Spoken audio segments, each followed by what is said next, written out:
The Mesopotamian Pantheon was surely not lacking. The Mesopotamian people worshipped between 300 to 1,000 different gods. Mesopotamia did not have coherency in pantheon or political structure.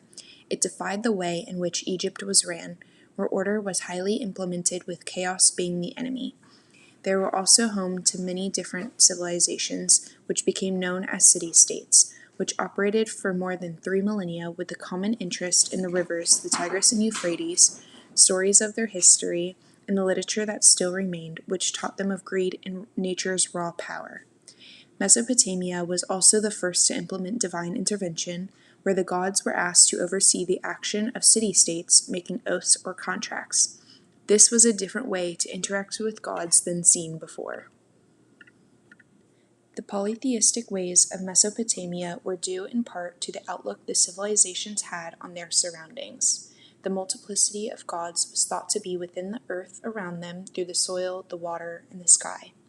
The gods were thought to be in the sun, the moon, and the stars, and further, they were thought to be those at work for helping civilizations and cultures sustain, as the formation of bricks, the raising of crop, and the tending of animals. Thus, the people felt they needed to thank the gods through way of having eyes to look for the gods in their day-to-day lives and ears to hear the hymns and prayers. Another explanation for the multiplicity of pantheon throughout ancient Mesopotamia is the mass amount of civilizations that were present. Many civilizations had different gods they allotted to the same things, such as the sun god being called one thing in one civilization and another civilization having a sun god of a different name. Though both of the civilizations were a part of Mesopotamia and had a sun god within their pantheon, they believed just slightly different and thus created more gods to expand the overall pantheon of Mesopotamia. Though the pantheon seemed to have little order, it was all quite parallel in the workings overall.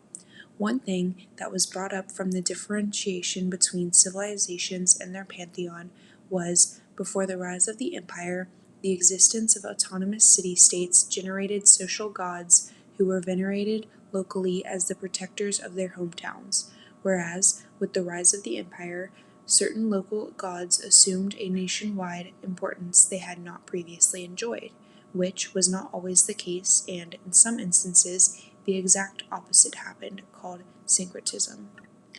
All in all, the way that Mesopotamia had such a plethora of gods may seem odd in modern times, but ultimately the way in which polytheism worked in ancient Mesopotamia and how people believed such livelihood and goodwill in everything is beautiful to understand. They sought out to find God in everything they did, heard, saw, touched, from the gods they believed in.